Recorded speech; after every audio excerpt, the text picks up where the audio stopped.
Vidarbha special कळणा घालून चिवळीची भाजी आज आपण बनविणार आहोत. नमस्कार मंडळी, अर्चना मसाला स्टोरीजमध्ये आपले स्वागत आहे. मी इथे चिवळीची भाजी 2 पाण्याने धुवून छान बारीक चिरून घेतली आहे. नंतर मिक्सरच्या भांड्याला मी अर्धा वाटी तुरीचे दाणे बारीक करून घेणार आहे. अशा प्रकारे तुरीचे दाणे मी इथे बारीक करून घेतलेले आहे.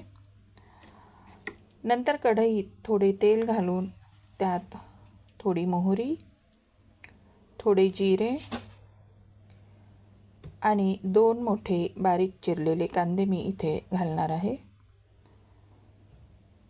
आणि छान परतून घेणार आहे.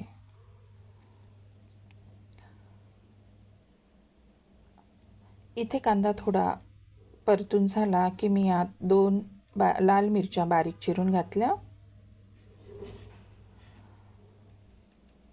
5 ते 6 लसणाच्या पाकळ्या त्या सुद्धा बारीक चिरून मी इथे घातलेल्या आहे आणि छान आपण परतून घेणार आहोत.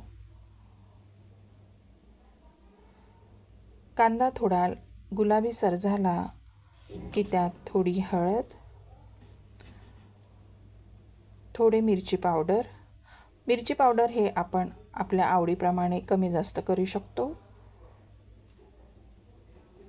चवीनुसार मीठ घालणार आहोत आणि छान आपण त्याला भाजून घेणार आहोत.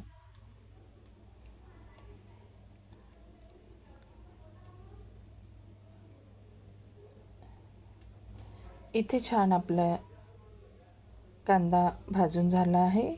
यात मी बारीक चिरलेली चिवळी घातली आणि छान याला आपण परतून घेणार आहोत.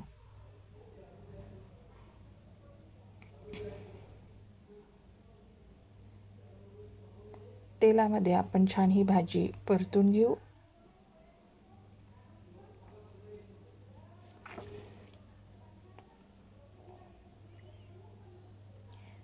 ही भाजी उन्हाळ्यात खाल्ली जाते कारण ही भाजी थंड असते आणि चवीला सुद्धा छान लागते.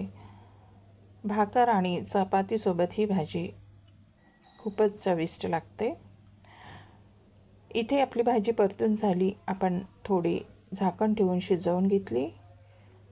नंतर बारीक केलेला आपण इथे कळणा घातलेला आहे आणि तोही छान परतून घेऊ. तुरीचे दाणे बारीक करून जे पीठ असते त्याला आमच्या इकडे कळणा असे म्हणतात. त्याचं बेसनसुद्धा छान लागते. नंतर हे आपण छान तेलामध्ये परतून घेऊ.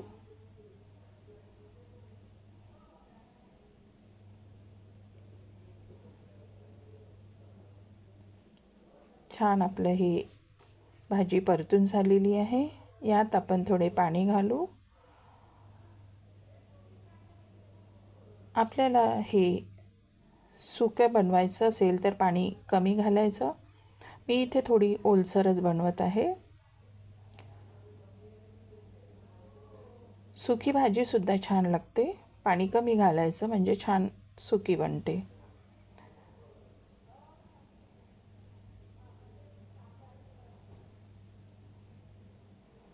हे छान आपलं परतून झालेलं आहे. आपण याला 5 मिनिट झाकण ठेवून छान शिजू देऊ. इथे आपली भाजी शिजली आहे. हे बघा, आपली चिवळीची भाजी तयार आहे. गॅस बंद करून आपण इथे बारीक चिरलेली कोथिंबीर घालणार आहोत आणि छान आपण याला मिसळून घेऊ.